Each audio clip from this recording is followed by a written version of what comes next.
Barfield. I'm a local cannabis activist, educator, and researcher, and I am joined by my co-host, Uncle Dig, who is a cannabis activist and podcaster down in Oregon. How you doing today, Uncle Dig? I am doing great, and I am relieved that we are only dealing with some normal-ish summer heat as opposed to, apocalypse level summer heat up here in the Northwest. I don't know about you, but it was nearing up 116 where I'm at. Wow, I don't think we quite made it up to that. I think they said they topped off at 108 yesterday in Seattle, but they were saying maybe 111 here in Tacoma. You know, when I was outside, and I have to tell you, I have not felt heat like that since I was in southern Texas or New Mexico. It was really hot, and I'm glad it's passed too, and I had to really water my cannabis plants. I was a little concerned though, because I just have one plant growing outside this year, and I was just a little concerned that I was going to water it too much and it was going to bake the roots a little bit. And so I just watered it lightly, but I'm staying up on my watering, and I'm trying to keep the leaves nice and moist to make sure that they get a little evaporation to cool them down. What kind of stuff are you doing with your plants down there in that 116 degree temp? Well, it only got like that for about 15 minutes, and then it was a spike. It stained about 111, 112, like you were saying. But the high in my thermometer in my backyard was 116. Now, other people got different readings. That thermometer's over a concrete pad, so it might have had an effect on it.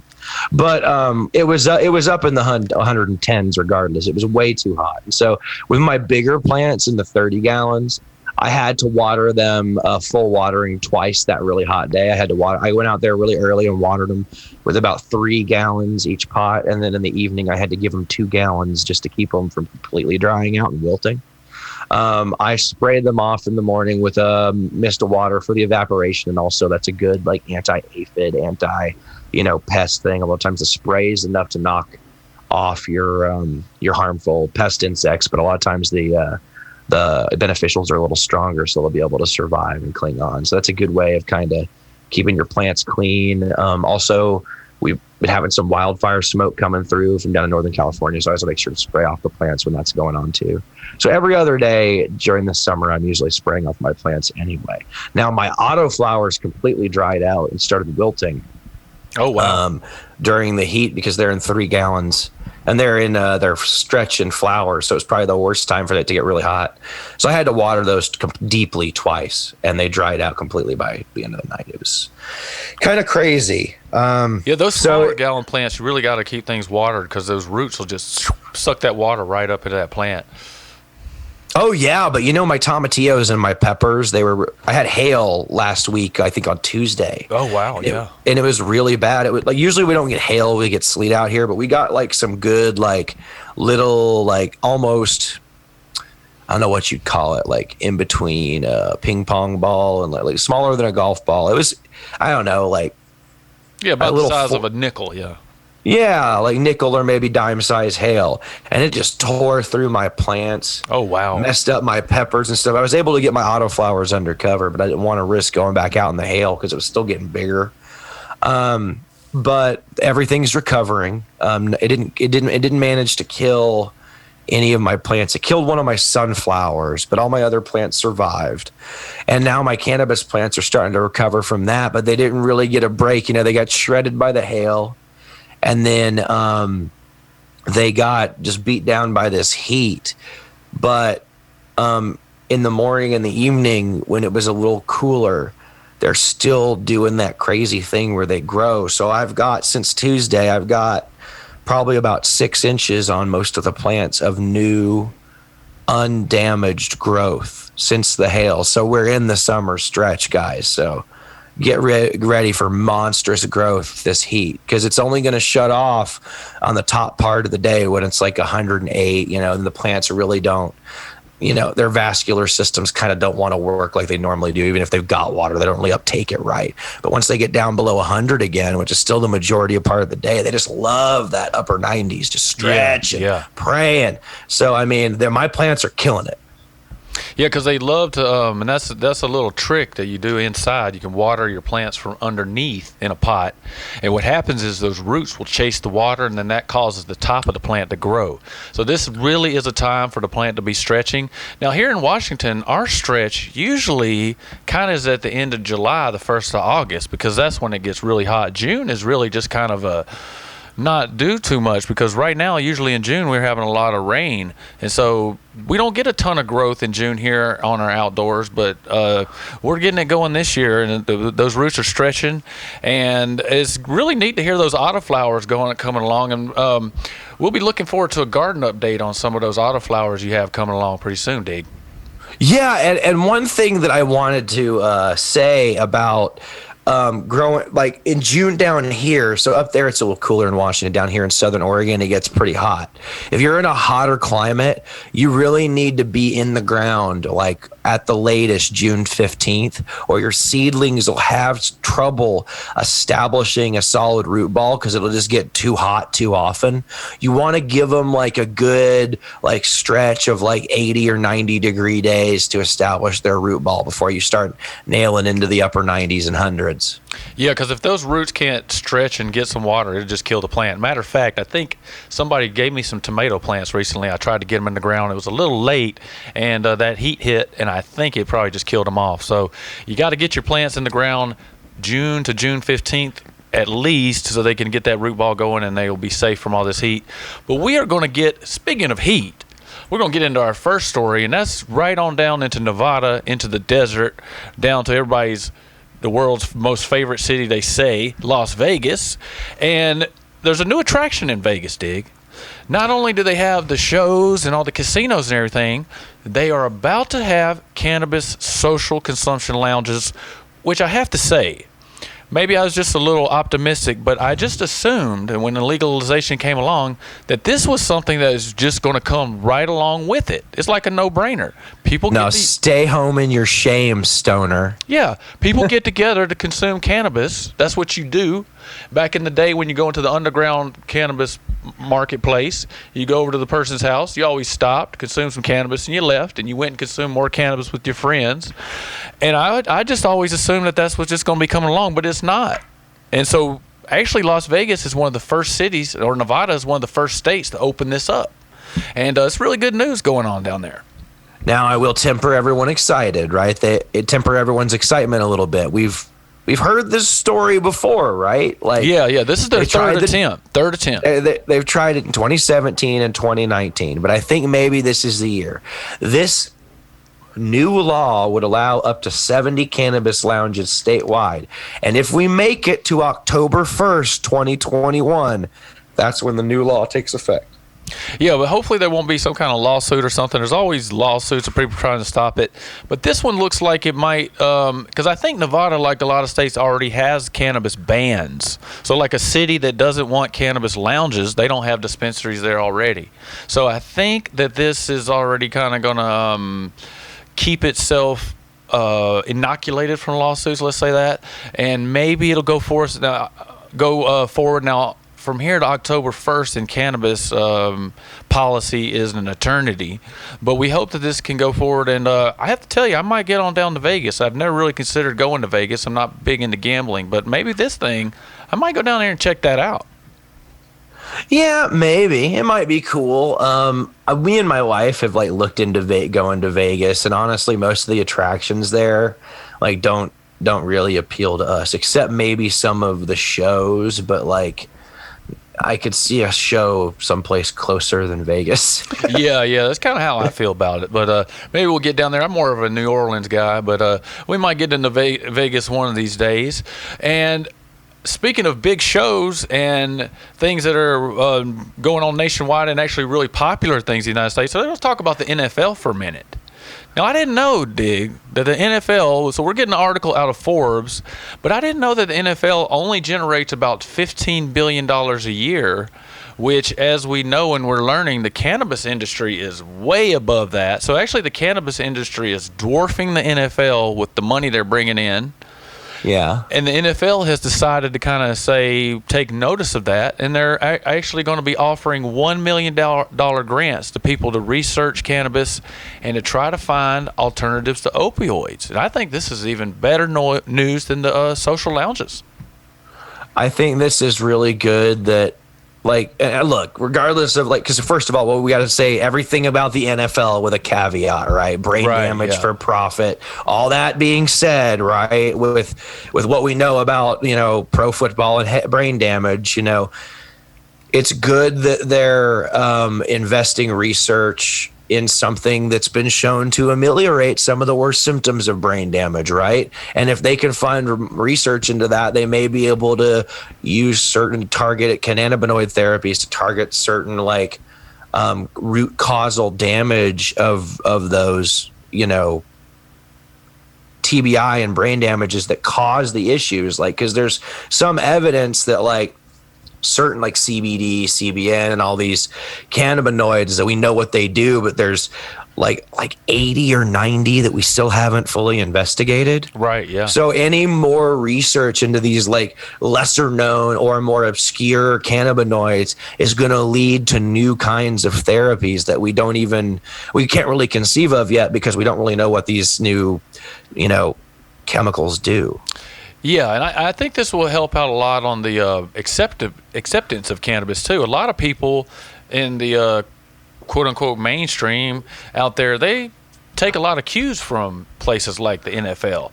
They look to NFL. You saw the whole thing with the whole knee debacle and that whole thing and the flag and everything with Colin Kaepernick. A lot of people kind of look to the NFL to form their worldview, believe it or not. And so even the NFL mentioning cannabis and saying they are accepting this a little bit more, I think is really good news, and it will help bring maybe just a couple more people onto the side of, hey, maybe this isn't just a bunch of stoners. This is actually helping out these NFL players. And I think, like you said, there is some evidence that if a football player was to get a TBI on the field and he was immediately taken to the locker room and given some high doses of THC and CBD, that could really help with concussions and things like that. And so it's good they're studying this, because it can help with just regular medical problems like somebody getting in a car accident. And speaking of help and aid to your fellow man, there's a really cool story out of Virginia that we want to talk about real quick. Yeah. Go ahead with that, Dig. The Virginia Marijuana Justice Organization. Virginia Marijuana Justice Organization, the VAMJ, is giving away seeds July 1st from 12 p.m. to 2 p.m. There's an online registration things for Virginia residents, and they're going to give everyone out free cannabis seeds the day that you're allowed to grow in Virginia. Isn't that amazing? That is awesome, and it just would be great if we'd see this more places. But yeah, you can grow 4 plants in Virginia, but there's there's 3 ways. There's cloning by seeds, and there's another way. It's not coming to my mind right now. It's what's that called when you anyway, let's forget about tissue culture. There that you really go, the like tissue crazy culture. one. Yeah, it's when you can make 100 plants at one time. I don't know much about it. That's why there was that stall there. But yeah, tissue culture. I don't really understand tissue culture either. I'm going to poorly explain this, but basically, instead of a cutting is just cutting a large enough piece of a plant to root. People have been doing that for a long time with plants. Yes. Probably as long as people have been cultivating, people have been taking cuttings of plants, right? A lot of roses, just like a lot of species, cultivars of cannabis, are cutting only, right? Yep. There's no seeds. You have to have a cutting. Well, tissue culture is like an extreme version of that. They take a little bit of tissue from the plant and then culture more cells until it makes a whole new plant.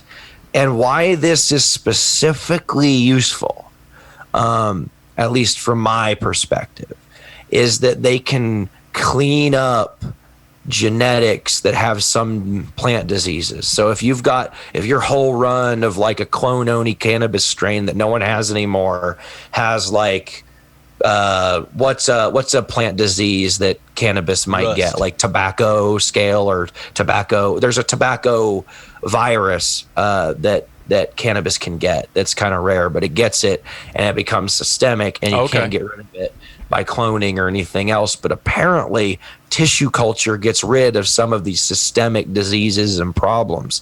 So it's a way to clean up genetics that we couldn't clean up prior. So that's what's neat about it. Yeah, and another cool thing is you can buy these on Amazon, so it's not that hard to do. I don't mess with it because it takes a lot of sterility, and blind people and sterility don't mix. But I find it very interesting, and you can just grow massive amounts. And this is a something that's been going on in the just regular plant world for a long time, but it's just coming to cannabis. One of the cool things I found about it, though, is you could actually take a tissue from a plant and put it on a petri dish. You can set it up on the shelf for a couple of years in a refrigerator and then bring it out and start it up again. So you can actually save plant cultivars. Let's say you get tired of growing plant B, you want to keep it around, but you don't have a way. You can just cut a little piece, put it in the fridge, and put these chemicals on it, and it'll preserve it. So yeah, back to the seeds though. So there's only those three ways to get a cannabis plant going.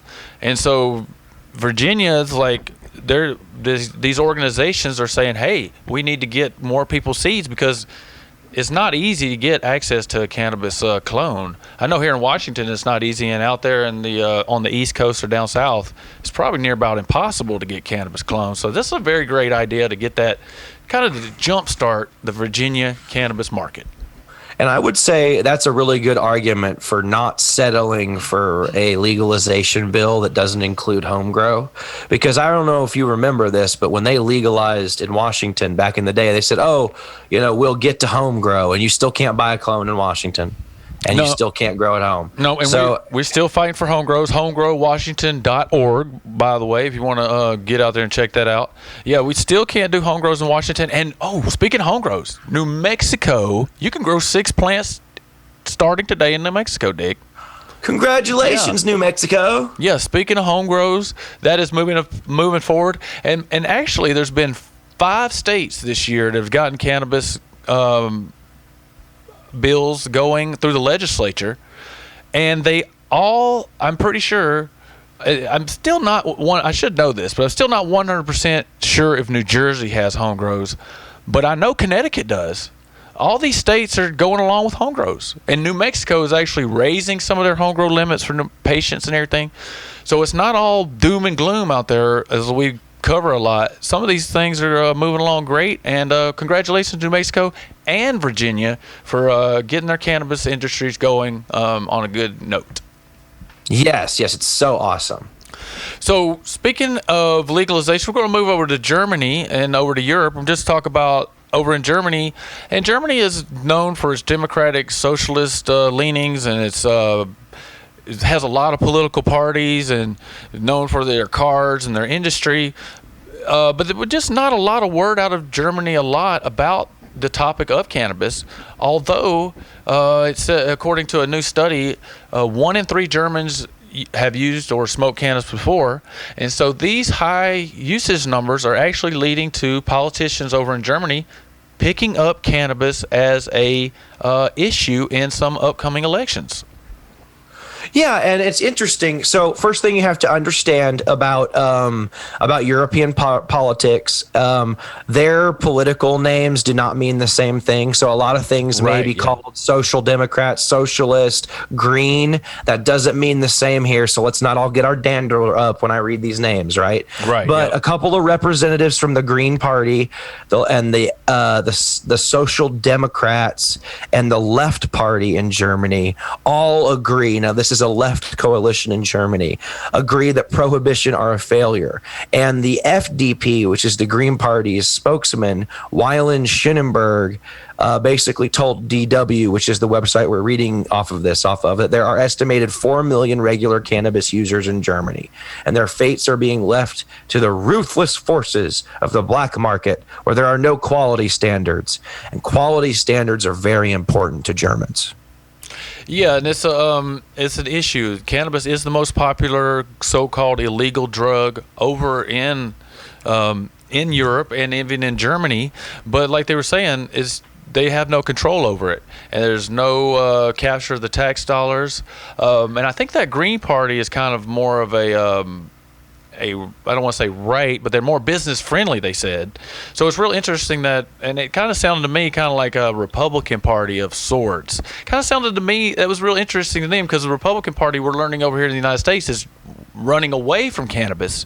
But other places, it's some of the, and we did a story a couple weeks ago about a more libertarian party in France picking up cannabis legalization, because to a lot of these, I think you mentioned this, a lot of these European sort of leaning to the right parties, they are still more invested in personal freedoms, kind of like a libertarian here, than let's say like a mainstream Republican Party is.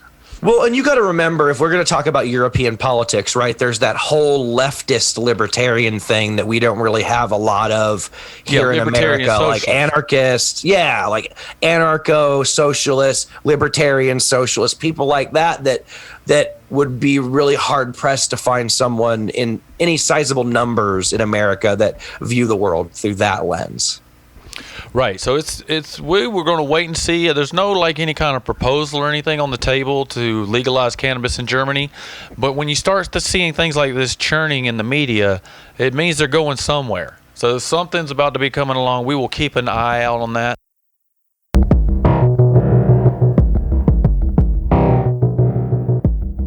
All right, and we are back on the Cannabis Corner, Uncle Dig and I, and we are here with our interview for this week, and we are joined by Tahir Johnson, and Tahir is the leader of the Social Equity and Diversity Department, I think it is, over at the U.S. Cannabis Council. And how you doing today, Tahir? I'm good. How you guys doing today? We're doing most excellent. Yeah, we're doing really good today, and we want to have you on today to talk about cannabis social equity and something that I had not really heard a lot about. Actually, these specific terms used when we're talking about cannabis social equity, and that is cannabis redlining and redlining in the cannabis industry. And this is something that is emerging as a big problem that we're seeing, and that is on top of just the whole idea of social equity issues, which is that a lot of black and brown people have been left out of the cannabis industry due to a whole lot of systemic issues. So I want to have Tahir on today to kind of lay out this picture for us. And so we're going to get really started here and have him. Tahir, tell us a little bit about some of the systemic issues and some of the problems that have led up to all these issues we're seeing now that cannabis is becoming more legal around the country. Sure thing. Well, first I'll say it's good to be talking to you guys in Tacoma, Washington, from across the country in Washington, D.C. And you brought up a really good point. And just really to talk a little bit about social equity, to give a little bit of background for people that may not understand, is social equity is really the idea that cannabis, where we focus on, social justice, economic opportunity, really to make sure that the industry is, providing equality and opportunities to be prosperous for everyone, despite, race, sex, gender, all of those things. And so a lot of the conversation is repairing the harm that was done by the war on drugs. And when you talk about the war on drugs, you have a situation where black and brown communities were disparately impacted. Some of the statistics say, for example, from the ACLU said that African Americans are about 3.7 times more likely on a national average to be arrested for cannabis. But then when you turn around and look at participation in the industry on an ownership level, African Americans only have about 2% ownership within the industry. So the idea that what you brought up and talked about redlining, what I would describe that as is really just the concept that when you look at the cannabis industry, because it's so cash intensive and we don't have access to capital at all, right? Because cannabis is federally illegal. There's no access to banking services. You can't go get a loan like if you wanted to start any other business. So the impact of that is that if you're not if you don't have access to private equity, venture capital, or some type of general source of personal wealth, then you really can't participate in the industry. And the reason that disparately impacts African Americans and Latino communities is really because if you look at the wealth gap that already exists in this country, it just widens it and makes it so that people who have been victimized and criminalized cannot turn around and participate in the same thing that's now being made legal. And so that's what I would kind of describe that as. And that's an excellent point. And now as we come into this era of legalization, some people call it like legislation, depending on where you're at and what they're doing with the plant and how open up it is. But how is social equity continuing to get left behind from the start as we run up these legal programs? Sure. Well, one of the ways it is left behind is that, now we're at a place where many of the recent states where cannabis has been legalized, like New York, New Jersey, Connecticut, Virginia, for example, social equity has been a big part of the conversation. But the problem that you have, I guess a good example, you could say Illinois, right? So there were applications for dispensary licenses that would open up, but the ones that, none of those are actually open yet, right? So operators in Illinois had a 2-year head start now and a huge industry before social equity operators get to open up. Or you could look at somewhere like Colorado, where cannabis has been legal since 2014, and they're just now getting around to having, social equity legislation is, being part of it now. So the industry is going on to be a $20 billion a year industry in the country. And like I said, we have very little participation from minority communities. Yeah, and that has been a criticism that we hear here in Washington State. We have a social equity program that's kind of limping along. My representative, Melanie Morgan, has been working on this, and there's been some really great work on the issue. And actually, Seattle is just now coming out with a social equity program. But talk a little bit more about how you just mentioned how these things have just all of a sudden they're like, oh, I think we left all these people behind. I think this is something that we didn't get to. Talk a little bit about more the criticism that is exactly what's happening, that African Americans and Latino communities and indigenous communities, they're just kind of being handed out the scraps of what's left over after everybody's kind of come in and colonized the cannabis industry. Right. Well, I think, and the way I kind of think of it, I think as people, as we look at the way the cannabis industry and even the movement for legalization is maturing, I think initially when it started out, people were thinking about freeing the plant, right? They were just like, okay, I think the ground level, they were like, okay, we need to stop locking people up for this. We don't need to, nobody should be getting charged for something that is legal, right? So if we talk about social equity, that's like the ground floor.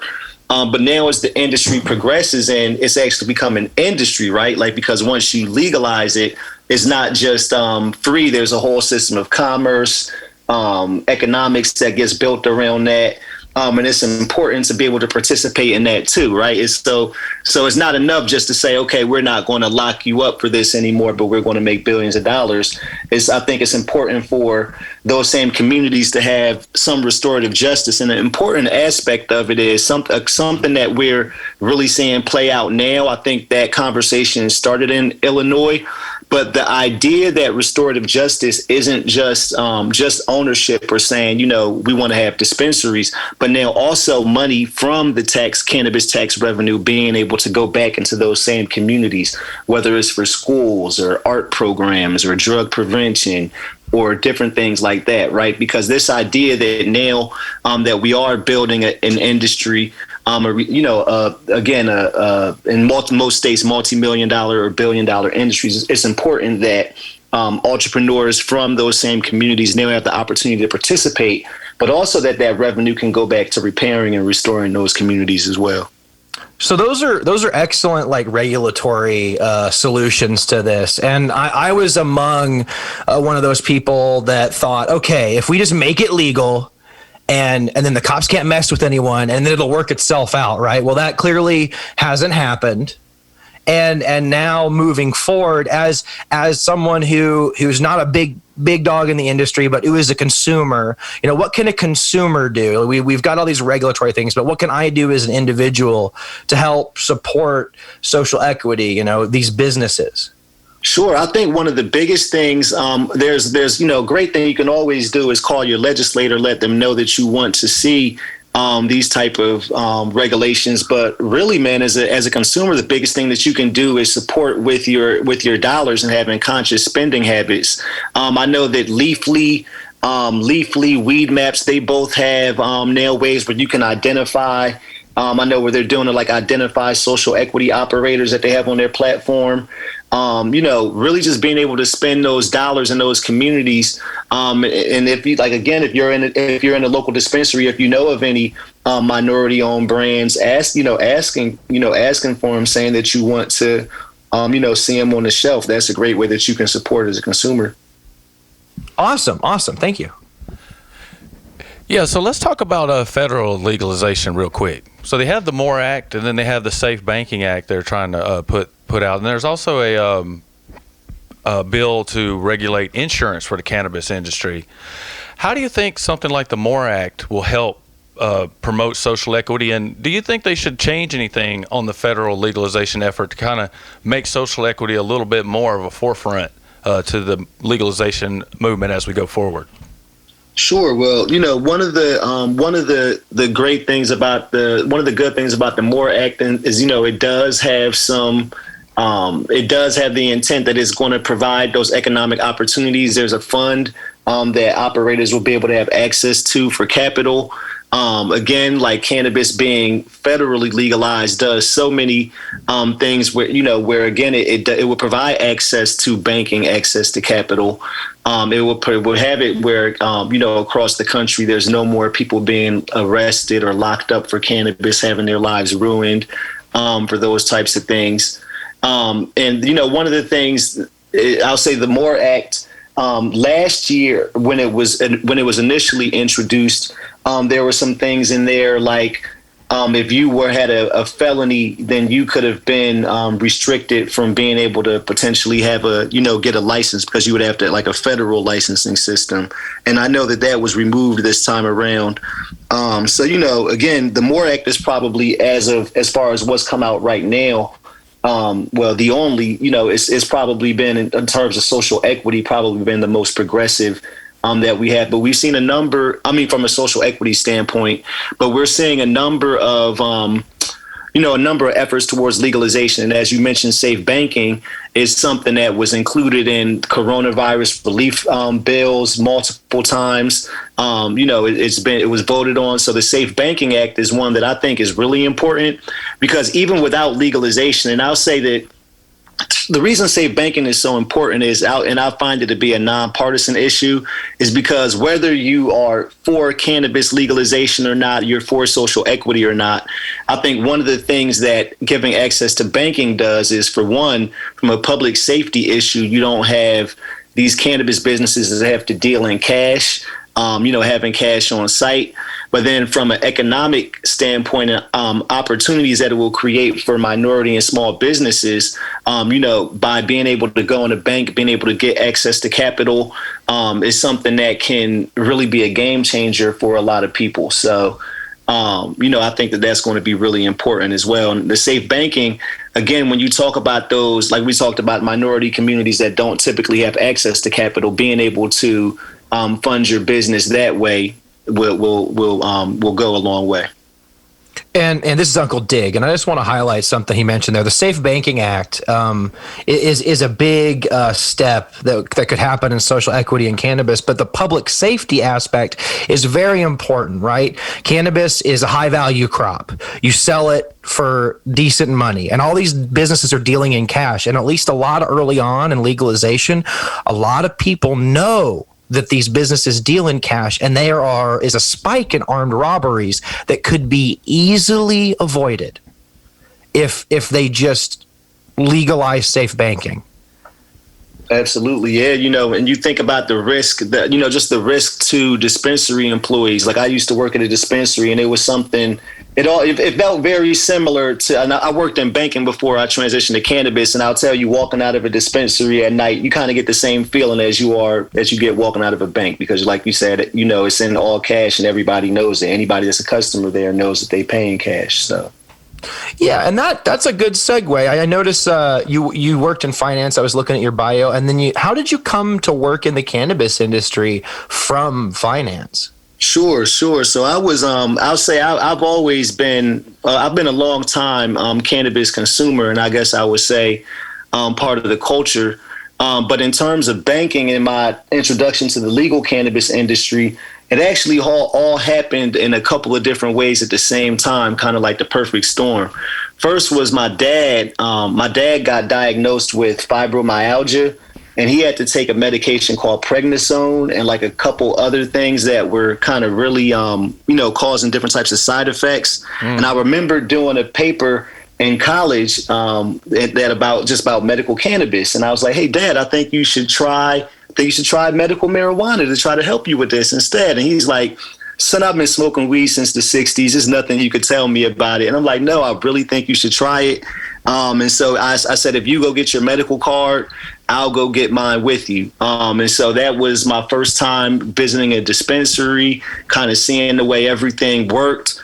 And I just got so curious about it that I started researching, learning everything I could. I went to Oaksterdam University, Cannabis Training University online.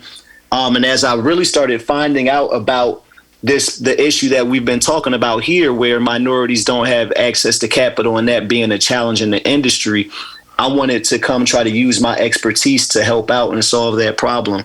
So I ended up starting a few different cannabis businesses, and also applied for licenses myself in New Jersey, where I grew up, in Maryland, where I live now. And that was my start to getting in the cannabis industry. And just through, I'll say, man, from finance, one of the things that I was always really good at was networking. And as I started making my way around the industry, I made a bunch of different relationships, and started working at the National Cannabis Industry Association. And that led me to the work that I'm doing now at Marijuana Policy Project and U.S. Cannabis Council. But like I said, it was me when I found out about just the industry. I ended up quitting my job. I guess to backtrack a little bit. So while I was working at the bank, the local dispensary in my neighborhood where I was a patient, I ended up starting to work there. So I was working part-time at the dispensary and at the bank at the same time. And I fell in love with it so much that I decided that this is what I wanted to do and quit the bank. So that was in January 2019, and I haven't looked back since. Yeah, that was a great story. I interviewed another person, Jim Parco, who was in the Air Force, and he was in cannabis, but he had a kind of a similar story how his parents got sick, and they were actually kind of the same thing, taking prednisone, and they had all these massive outbreaks of side effects, so they went to cannabis, and now he's all in the cannabis industry too. So great story there. And I wanted to talk real quick, since you brought it up, Oaksterdam University and Cannabis Training University. I actually wrote some articles for CTU there for a while, and I teach a cannabis course here in Tacoma at Tacoma Community College on cannabis too. Let's talk a little bit about how cannabis education and how actually bringing cannabis more into the mainstream and getting it more into our schools is actually part of the curriculum. How do you think that can help social equity and bringing more African Americans and Latinos into the cannabis industry? Oh my gosh, man! I think that is one of the biggest things that we can do. Education is so critical, especially because in our communities there's a stigma around cannabis. If you think about something where for the past 50 years, our people have been over-policed, arrested for, and now it's legal. There's a real hesitancy for people to explore the industry and others understand it. But even also this idea that the cannabis industry is so much larger and there's so many more opportunities than just owning a dispensary or cultivation, right? If you're educated around it, if you're an attorney or you're in marketing or, if you're a doctor, there's opportunities for you to be in the cannabis industry. And if you're educated about the opportunities, really knowing about the ancillary side, then I think that there's ways that you can really get into the industry and participate that may even be better for you. Yeah, like not like gardening supplies that's specialized to the plant, stuff like that people don't really think about. There's tons of different ways to work with the plant and work with people that work with the plant without ever putting a seed in the ground. That's a fair point. Yeah. Talk to cannabis attorneys and architects and construction folks and lobbyists, and the list just goes on so long. And whatever scale you probably have professionally, there's definitely a way, more than likely, that you could bring it over to the cannabis industry, especially if you're in one of these new markets. So if I think that people that really want to look for opportunities should really, I shout out Oaksterdam and Cannabis Training University all the time, because going and getting that type of perspective of the industry early on helped me to kind of really have a high level view and understanding of it. I would definitely recommend it to anybody that wants to pursue opportunities in the industry. Cool. And I understand you got their indoor grow certification. I think I saw that on your LinkedIn. I do. Yeah, I do have the indoor grow certification. I do a little bit of growing on my own. Awesome. We love to hear that people are able to home grow. So anytime someone is home growing, we want to highlight that on the show for sure. Oh yeah, man. I mean, it's just I think it's such an important skill to have, man. Having that connection to the plant, being able to grow is just such a common thing, man. Yes, and I think it understanding the work that goes into the plant can deepen your appreciation for it even further. What else are you working on? What are you working on currently? Do you have a website or a Twitter we can direct people to come check you out at? Yeah, sure. The website for U.S. Cannabis Council is uscannabiscouncil.org. And my personal on all social media it's my name, but it's Tahdiddy, TAHDIDDY, and that's on Instagram and Twitter. Like I said, I also have a podcast myself called the Cannabis Diversity Report. And that lives on the cannabisdiversityreport.com. And so I've had some great episodes talking to different types of minority operators discussing their lanes in the industry as well. All right, Tahir. Well, thank you so much for coming on, and we really appreciate it. There's a lot of great information there. I would encourage the audience to go check out the U.S. Cannabis Council and the other websites he gave out there, and follow him on Twitter and Instagram to keep up with everything that he has going on. And we probably have you back on one day, Tahir, to talk about some growing and stuff. We have Dig does a garden update, and I'm a medical grower too, kind of hobby grower, and that's one of our favorite issues to talk about is how to grow the cannabis plant. Like you guys were saying, it really gives everybody an appreciation if you can grow, and then it also kind of frees up the cannabis plant a little more so that the police aren't breathing down everybody's neck, because everybody can grow. So is there anything else you want to leave us with before we get out of here, Tahir? No, it's just a pleasure catching up with you guys today. Looking forward to coming back on soon. Legalize it. My final words. All right, so we're moving on to our final segment of the show, and that's our It's a Buzz segment. And we are back to our favorite state of the country to talk about cannabis, and that is California. And it just seems like California is just having all over the place with this cannabis thing. And they are still busting people in California, and they just busted a massive grow down there. It was 15,000 plants.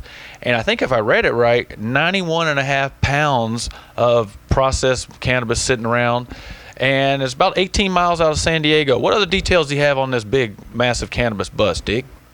Yeah, the details are kind of scarce. The main complaint that law enforcement mentioned, of course, there were safety issues, right? Unregulated grows have a lot of safety issues. So code enforcement has been going out to these illegal grows along with the law enforcement. Also, the article mentioned that they were diverting water in an illegal way. And basically, they were making some environmental arguments and environmental accusations. And I know that, people often make the point that environmental regulations and grows are bad for the environment. And we've talked about this on the show, but you wanted to talk about law enforcement making these environmental arguments, right? Yeah, it just seems odd to me that all of a sudden, when the cannabis is involved, the sheriff department wants to talk about how they're being environmentally unfriendly. Although the police are never worried about. I mean, I'm a vegan, and police are never worried about a cow farm. They're not going, and maybe they are in California, but I haven't heard them raiding cow farms polluting water. I haven't heard about them raiding refineries using up all the water. So, it's just odd to me how the police and even regulators, they kind of like to use the environmental issue as a way to crack down on underground cannabis. And it is a concern. But actually, I got put in my place when I wrote one of my first cannabis articles was actually on cannabis being environmentally unfriendly out there on the underground market. And I had somebody just come in and say, hey, look here, compared to like oil or fossil fuels, cannabis is nothing. So, I mean, even the environmentally damage of like modern policing practice, right? Like a lot of these less than lethal musicians are made up of small plastics. Yep. The tear gas poisons the immediate area around where they use it. And they use it too much. Whole parts of Portland right now, including like the waterways, are really messed up from police overuse of impact munitions and tear gas and the like.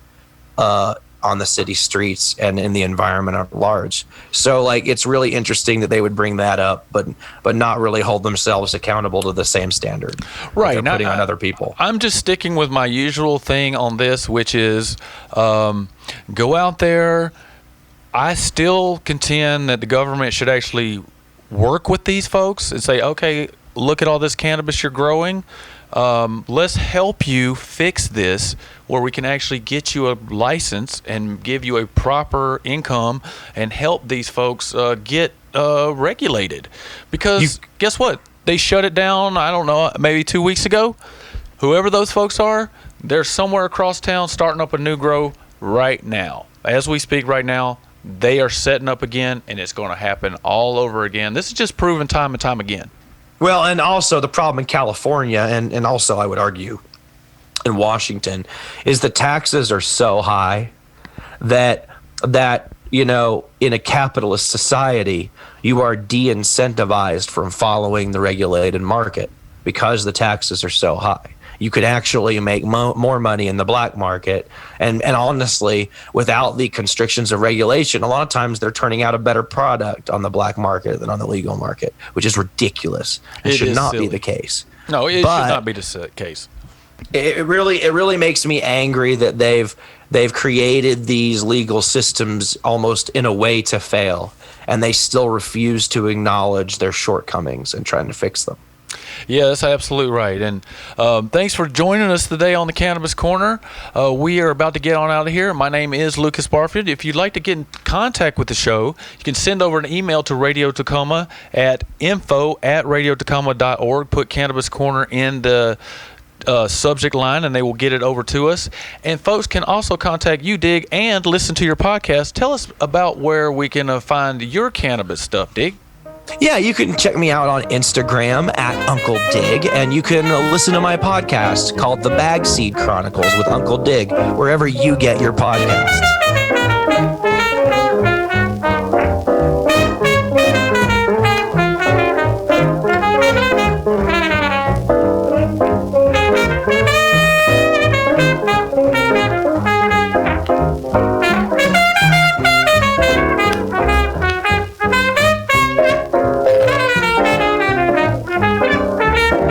This is Cannabis Corner, hosted by Lukas Barfield.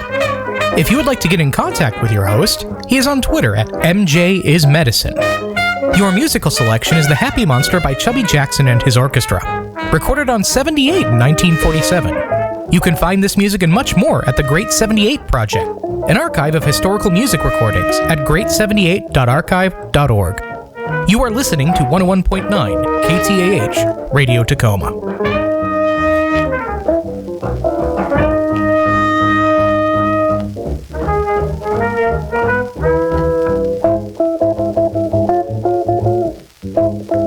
Thank you.